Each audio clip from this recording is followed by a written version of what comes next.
আমাদের প্রধানমন্ত্রী এখনো মাতার বাড়িতে আছেন। ওনার ইনশাল্লাহ কাজ ওখানে শেষ, যে কর্মসূচি ছিল ওখান থেকে ওনারা বাঁশখালী যাবেন। বাঁশখালীতে 100টি পরিবারকে উনি পূর্ণাঙ্গ পুনর্বাসন করে ইনশাল্লাহ উনি আবার হেলিকপ্টার যোগে আমাদের ফটিকছড়িতে নামবেন। ফটিকছড়িতে নামার পর ইনশাল্লাহ উনি ওখান থেকে হেলিপ্যাড থেকে বাবুনগর মাদ্রাসায় যাবেন। ওখানে আমাদের আমির সাহেবের সাথে মত বিনিময় করবেন, করে ওখান থেকে এসে হাটাজারি মাদ্রাসায় আল্লামা শফি রহমতুল্লাহ আল্লাহ সাল্লাম এবং জোনায়েদ বাবুনগরী রহমতুল্লাহ সাল্লামের কবর জিয়ারত করে মাদ্রাসার শিক্ষকদের সাথে একটু মত বিনিময় করবেন। তারপরে দুপুরে বিশ্রামের প্রোগ্রাম আছে ডাক বাংলোতে। ওখান থেকে এখানে আসবেন আমাদের এই মাঠে।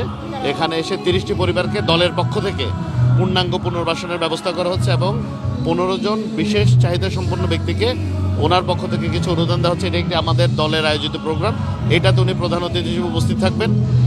যদি লোক সমাগম হয় তাহলে উনি হয়তো আমাদের হাটাজারি বাড়ির উদ্দেশ্যে এবং চট্টগ্রামবাসীর উদ্দেশ্যে এবং তথা দেশবাসীর উদ্দেশ্যে কিছু বলার চেষ্টা করবেন। তবে আমি আপনাদের মাধ্যমে একটা কথা একটু জানাতে চাই, আজকের ওনার কর্মসূচিটা খুব তাৎপর্যপূর্ণ। কেন?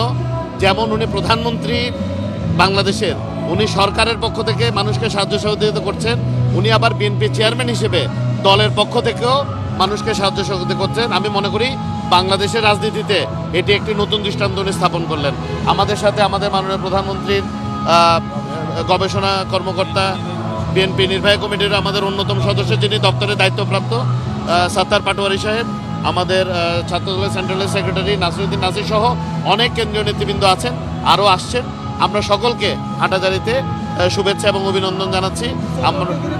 ভাইয়া, অনেকের প্রত্যাশার কথা বলছে একটি কৃষি ইনস্টিটিউটকে বিশ্ববিদ্যালয় করা, তারপর হচ্ছে যে একটা হাসপাতাল, 6 লেন সড়ক।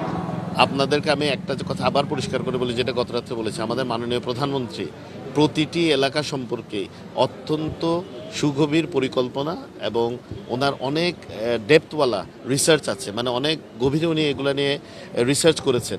যখন যেটা প্রয়োজন হবে আমাদের ওনার কাছে কিছু চাইতে হবে না, চাওয়ার আগেই উনি এটা ব্যবস্থা করবেন। হাটাজারির যত কিছু চাওয়ার আছে, হাটাজারির জন্য যত কিছু করার আছে, হাটাজারির জন্য যত কিছু করলে হাটাজারি সমৃদ্ধ হবে এবং বাংলাদেশের অর্থনীতিতে সহায়ক ভূমিকা রাখতে পারবে ইনশাল্লাহ জননেতা মাননীয় প্রধানমন্ত্রী জনাব তারেক রহমান এমপির মধ্যে অবশ্যই সেটা করবেন।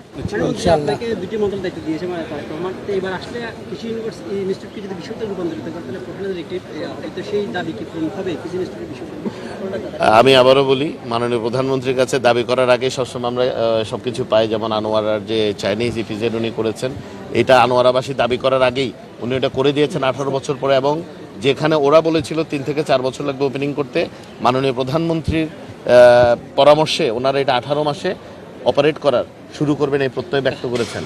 তো ইনশাল্লাহ কৃষি ইনস্টিটিউটে যে জায়গাটা আছে এটা ভৌগোলিকভাবেও খুবই গুরুত্বপূর্ণ। একই সাথে আমাদের 600 বেডের একটি হাসপাতালের বিষয় আছে।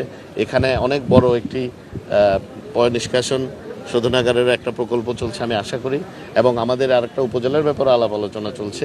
আমি আশা করি হাটাজারির জন্য যেটা ভালো হবে, বাংলাদেশের জন্য সামগ্রিকভাবে যেটা ভালো হবে, মাননীয় প্রধানমন্ত্রী অবশ্যই সেটা করে দেবেন।